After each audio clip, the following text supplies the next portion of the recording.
c'est que tout le monde a quelque chose dans leur vie qui aimerait changer ou transformer.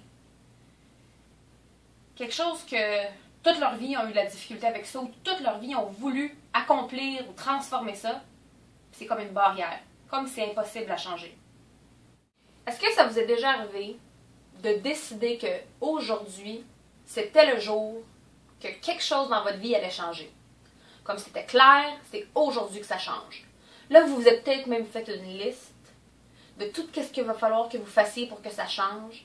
Vous vous êtes peut-être même fait un calendrier comme « OK, à partir de maintenant, je transforme ça dans ma vie ». Vous l'avez peut-être même dit à vos amis en passant. Je veux juste vous déclarer, à partir de maintenant, je vais être une nouvelle personne. À partir de maintenant, ce que je vais faire, c'est, peu importe ce que c'est que vous avez déclaré, et que ça a complètement échoué. L'être humain a un désir fondamental de vouloir grandir et de vouloir être meilleur. Tout le monde veut ça dans sa vie. Mais il y a aussi un besoin fondamental dans le cerveau de nous garder en sécurité. Donc, il y a une chose qui va arriver souvent quand on déclare une belle grande nouvelle aventure ou quand on décide qu'on change quelque chose de gros dans notre vie, c'est que le cerveau va essayer de faire en sorte qu'on ne fasse pas ces choses-là de peur que ça vire mal. Le travail de notre cerveau, c'est de s'assurer qu'on reste en vie, puis qu'on ait le moins mal possible. C'est le cerveau qui génère ou qui gère les émotions, c'est le cerveau qui gère les problèmes. Donc, il essaie de limiter ça le plus possible. Donc, il y a 4 choses très claires que le cerveau va faire pour complètement ruiner nos plans. La première chose que le cerveau va faire, c'est qu'il va créer une peur. Donc, soit quelque chose qui est logique, puis qui a bien de l'allure, et des fois, c'est quelque chose de complètement irrationnel qui n'a même pas d'allure. Souvent, les filles, on est pire avec ça. Ça, c'est la question, mais qu'est-ce qui arrive si? Donc, le cerveau va t'en donner plein comme ça. Mais je sais que c'est un bon plan, ce que tu veux faire, là, mais qu'est-ce qui arrive si c'était pas ça la bonne affaire? Et là, ça fait très peur, ça. On a peur d'avoir mal, on a peur d'avoir de la peine, puis on prend une petite pause. Ok, attends, j'ai peut-être pas assez réfléchi à mon affaire. La peur nous arrête. Deuxième chose que le cerveau va faire, c'est qu'il va vous faire douter. Donc, comment que ça fonctionne? C'est que notre cerveau a une donnée d'information que c'est la vérité. Et toutes les décisions qu'on prend dans notre vie, il est pige dans l'opinion du cerveau, dans ce qui fait du sens, dans ce qu'on est habitué de voir, dans ce que tu es habitué de vivre, dans ta routine. Il y a comme une donnée de choses qui fait du sens pour ton cerveau. Quand tu apportes quelque chose de nouveau pour ton cerveau, il va douter. Et comment il va faire ça? C'est qu'il va faire comme, OK, là j'ai 100 millions de données d'informations dans ce cerveau-là et il n'y a rien qui concorde avec ce que tu es en train de me dire, comme quoi que tu es capable de faire ça.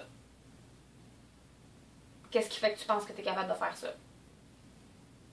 Et là, parce qu'il n'y a pas assez de données dans le passé pour dire qu'on est capable, que vous êtes capable de soutenir ce que vous essayez d'accomplir, ça tombe à l'eau. Là, vous voulez planifier encore plus, vous allez vous organiser, vous allez y penser un peu plus, vous allez y revenir plus tard. Ça, c'est le doute. La troisième chose que le cerveau va faire, c'est qu'il va complètement vous distraire. Vous allez dire, là, bon, gars, aujourd'hui, ça change. À partir d'aujourd'hui, je dépense moins d'argent. Alors, c'est ça, aujourd'hui, je dépense plus. Le matin, là, je me fais un café à la maison. J'arrête plus au restaurant ou au petit café pour me chercher un café. Je fais plus ça. Mais le lendemain matin, vous vous réveillez et votre corps se réveille comme à chaque matin.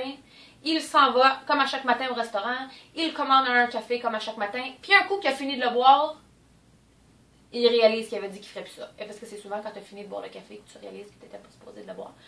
Et là, on est comme, ah, j'avais dit que je ferais pas ça. Complètement distrait. Parce que le cerveau va aller avec ce qu'on est habitué de faire, ce qu'il a envie d'aller, peu importe ce qu'on a décidé, il va nous distraire de ça pour s'assurer que ça rentre dans la routine normale. Et la quatrième chose que notre cerveau va faire pour complètement arrêter ce processus-là de changement, de transformation, c'est qu'il va vous faire sentir coupable. Mais pas à propos des bonnes choses. Vous allez vous sentir coupable quand vous faites des erreurs en cours de route vers le succès. Au lieu de vous sentir mal quand vous faites rien dans la bonne direction, au lieu de vous sentir mal quand vous n'avez pas de but, au lieu de vous sentir mal ou de se sentir mal quand on n'a pas de vision pour le futur, on se sent mal quand on a une vision pour le futur et qu'on se trompe.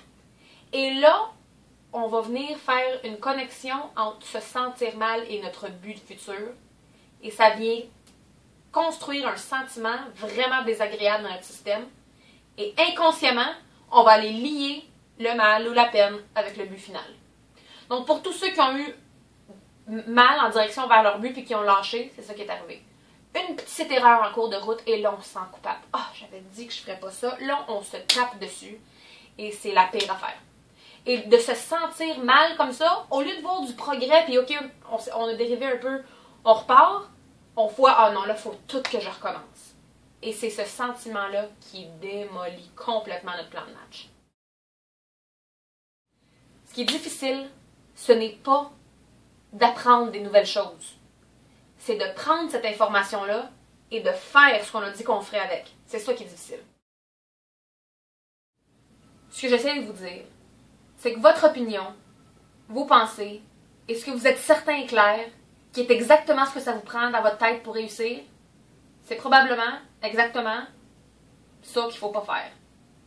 Et la preuve, c'est qu'en ce moment, vous avez sûrement le même problème que vous aviez il y a 3-4 ans, et que s'il n'y a rien qui change, ça va être le même problème dans 3-4 ans.